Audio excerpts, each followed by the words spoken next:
네, 안녕하세요. 사당동 불개미입니다. 이번 영상은 내가 고려신용정보 주식을 산 이유라는 제목의 영상입니다. 부제는 고려할 수 있을 때 고려하세요입니다. 이 문구는 이 회사의 CF에도 등장하는 문구이기도 합니다. 이 고려신용정보라는 주식은 배당 성장주로서 손색이 없다고 생각되는데 한번 살펴보도록 하겠습니다. 먼저 이 고려신용정보가 영위하고 있는 채권 추심업이라는 업종의 현황과 전망에 대해서 간단히 말씀드리고 그 다음에 회사에 대한 개별 분석을 해보겠습니다. 이 고려신용정보의 매출액에서 약 90%는 채권 추심업에서 발생하고 있기 때문에 이 채권 추심업이 과연 어떤 것인지에 대해서부터 먼저 알 필요가 있습니다. 그 채권 추심업이란 부실 채권에 대한 효율적인 회수와 관리를 하는 사업을 의미합니다. 사실 채권 추심하면 흔히들 부정적 이미지를 떠올리실 것 같은데요.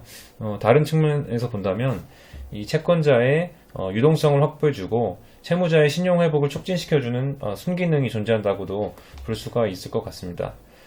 이러한 채권 추심업은 이제 국내에서 점차 이제 규모가 커질 것으로 보이는데요. 그 이유를 한 세 가지 정도로 말씀드릴 수 있을 것 같습니다. 첫째는 이제 대출 절차가 요즘 간소화되고 있고 대출 형태가 다양화되고 있기 때문에 대출 규모가 증가하고 있기 때문입니다. 이렇게 대출 규모가 커지면 채권 추심업도 이제 규모도 함께 커질 수밖에 없을 것으로 생각되는데요. 최근에 이 스마트폰 앱을 활용한 이제 비대면 대출과 같이 대출 절차가 간소화되고 있고 그리고 이제 P2P 대출과 같은 다양한 대출 형태가 등장하면서 이 사람들은 이제 손쉽게 대출을 하게 될 수 있습니다. 그래서 대출 규모가 증가하게 되고요. 그 다음에 이제 P2P 대출 규모 같은 경우에는 2016년도에 4,600억 원 정도에서 2019년에 보시면 10배가 넘는 규모인 5조 5,800억 원으로 증가한 것을 알 수 있었습니다. 그리고 특히 P2P 대출 같은 경우에는 연체율이 갈수록 증가하는 추세에 있는데요. 2016년에 0.42%에서 19년에는 7.9%로 이제 매우 큰 폭으로 증가했었음을 알 수 있습니다. 또한 이제 둘째로는 우리나라 사회가 갈수록 양극화가 심화됨에 따라서 이제 저소득층의 부실 채권이 증가할 것으로 보이고요. 그다음에 세 번째로는 이제 은행과 산업이 분리되는 이제 은산분리라는 원칙이 있었는데 이것이 이제 최근 완화되는 기조를 보임에 따라서 이렇게 설립된 이제 K뱅크나 카카오뱅크와 같은 인터넷 은행들의 부실 채권 비율이 증가하는 추세에 있습니다. 그래서 이제 확인을 해봤을 때 이제 실제로 2018년 3월하고 2019년 3월을 비교했을 때 K뱅크는 0.12%에서 0.8%로 카카오뱅크는 이제 0.04%에서 0.18%로 증가한 것을 확인할 수 있었습니다. 그리고 다음으로는 이제 채권 추심업은 경제 침체 시에도 성장이 가능한 아주 특수한 업종입니다. 그래서 이제 경기가 하강할수록 채무 불이행이 증가하고 이제 그걸 인해서 부실 채권 회수에 대한 수주가 증가하는 것으로 예상되고요. 마지막으로는 이제 진입 장벽이 이제 존재하는 업종입니다. 채권 추심업은 허가제이고요. 이런 걸로 인해서 이제 진입 장벽이 존재한다고 말씀드릴 수 있고 그리고 이제 특성상 부정적 이미지가 좀 있기 때문에 어떤 대기업들이 진입하는 것에도 다소 제한이 있다고 이제 볼 수가 있을 것 같습니다.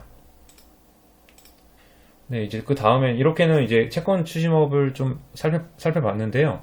다음으로는 이제 이 고려신용정보라는 회사에 대해서 좀 분석을 해보도록 하겠습니다.